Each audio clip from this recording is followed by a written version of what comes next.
This one should be returnable for Dontre Wilson from a yard deep. And he's collared as he crossed the 15-yard line. And let's check in with Holly. Well, his season has not gone as planned for Devin Gardner in his first time as a full-time spotter.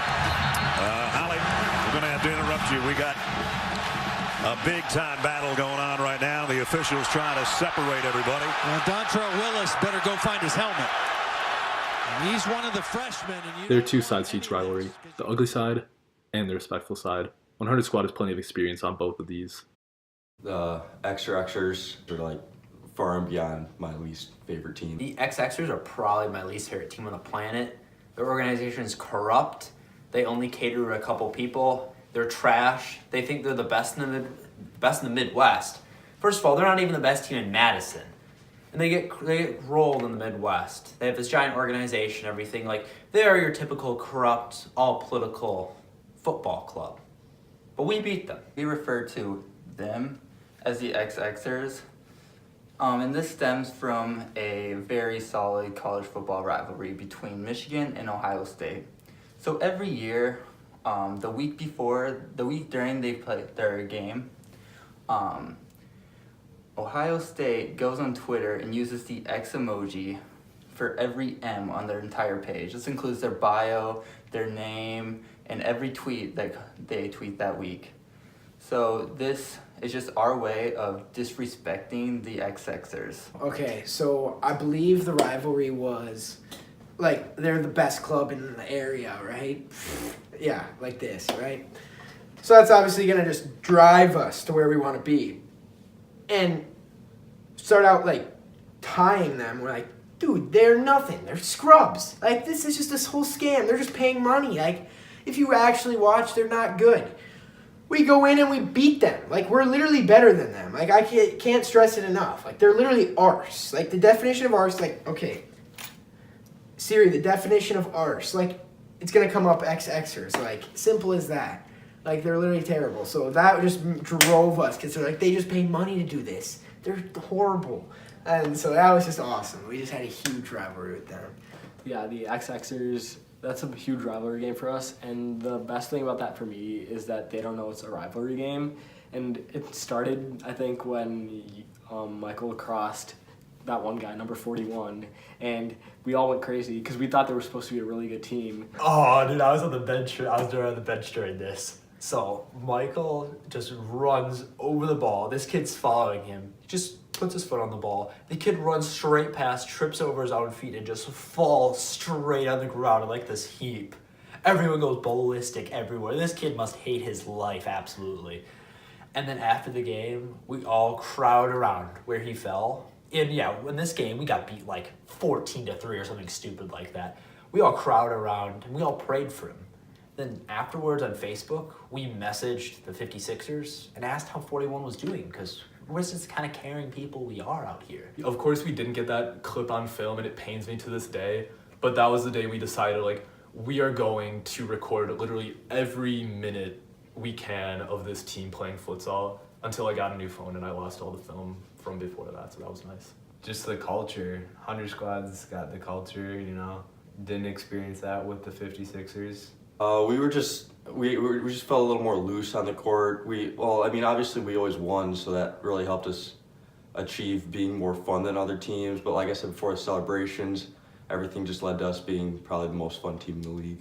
Elaborate on that. No. During the 2016-17 season, the Verona Vipers were the other team in the Madison Futsal League on Twitter. Well, the Verona Vipers is an interesting story. They definitely had the skill to make an impact in the MFL, but their Twitter brand never really took off. It was kind of embarrassing. I guess 100 Squad did set the bar high, so it's difficult for any other futsal Twitter accounts to reach our level, but the Vipers tried. 100 Squad has only struggled against one opponent in the team's history, the Pegabombs. Pegabama, you mean? So they were this team that was super stacked, and they railed us. Was it twice? I think it was twice. So yeah, they railed us. They were the only team that really pulled off a win against us, or could consistently pull off a win against us, which kind of made us sad inside. But they were a good opponent. I'm glad we got to play them. So Pegabama, as they're more widely referred to as, is the only team that we've never beaten as a 100 squad. And this is because Pegabama is just stacked out of their mind. Just like the normal Alabama team, I mean, they pretty much possess everything we don't, most notably skill. But we have a fun time playing them every single time, making fun of them, and then they smoke us. But sadly, Pegabama isn't in our league anymore. They went a league higher. But hey, some things just really do be like that. So during one of our away games at Madison East, we played the Sugar River Raiders, a group of nobodies, right? But they apparently have an official coach who's this like 50-year-old mom. I don't know where she comes from. I don't know if one of her kids is on her team or something. But since we were at East, we don't have the clock that has the time left in the half. So we would ask the ref, obviously, like, how much time do we have left, so we know when to make subs and like when the game's gonna be over. But the mom yelled over at us after we asked the ref like how much time was left for maybe the second time, and she said, "Bring a watch," which obviously watches aren't even allowed in futsal games. So, but anywho, every time we played the Sugar River Raiders again for the next 2 seasons, we would bring a watch, and if we didn't have a watch, we would draw one on our wrist just to get back at her. What you doing there, Zach? I couldn't find a watch, so I got the next best thing. All right. The Raiders coach is crazy. There was one time when she wanted more players from us, and we said no because we were playing a game. Like, that's pretty logical. They didn't bring enough players. She flipped off our team. That's like the level of disrespect this person showed everyone. In year 3, 100 Squad had a new rival, Max Control. This is Max Control.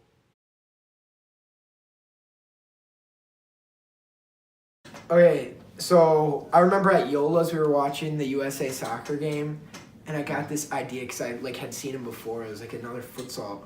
Oh yeah, so I saw the futsal team across on another court playing badminton in warm-ups, doing somersaults in their warm-ups. I'm like, what is this? Like, they think they're as hype as us? Like, come on.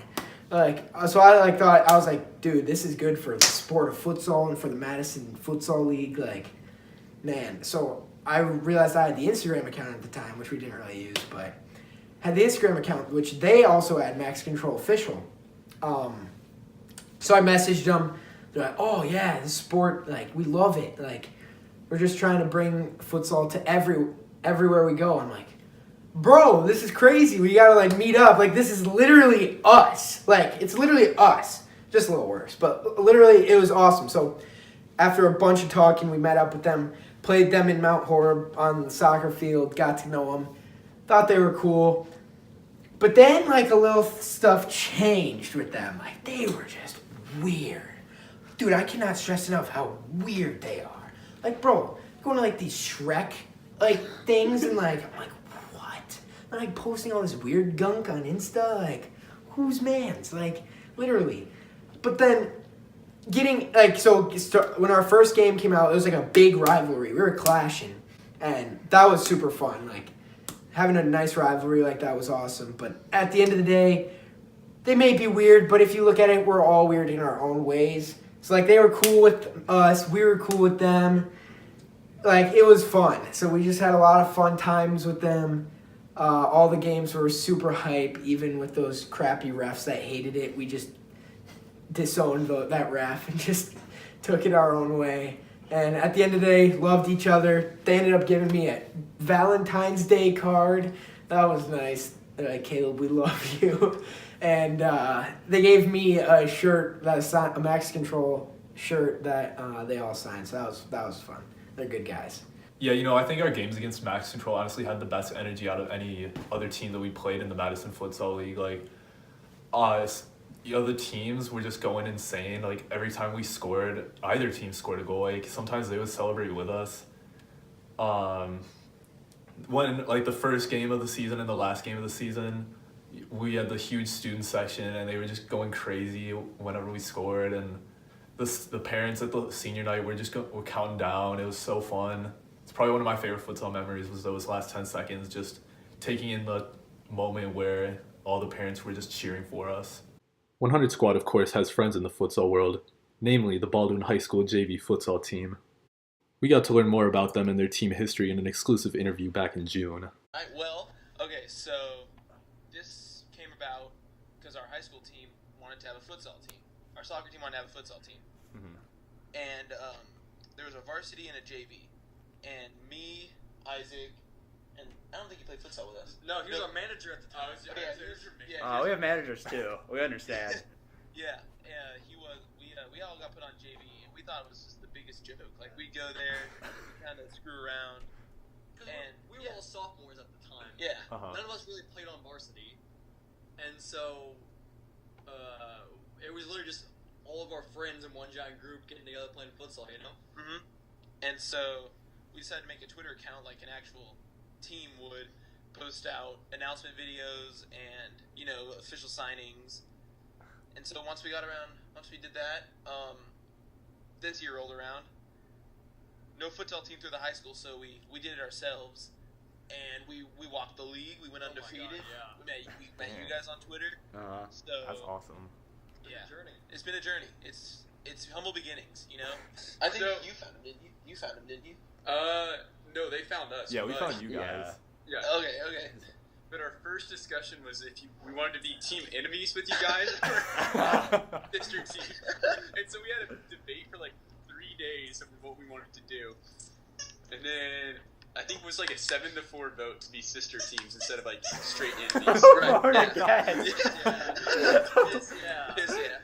Oh no. It's really cool because it kind of lets you know that like not everything is insanely serious, so you can like definitely have a little bit more fun with it. Would have loved to find a way to play them because I feel like it basically would have been another team of us.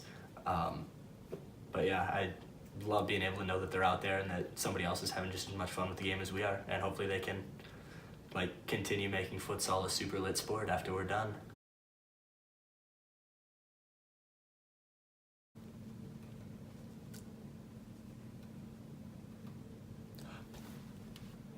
Another thing about it, my first words were 56ers.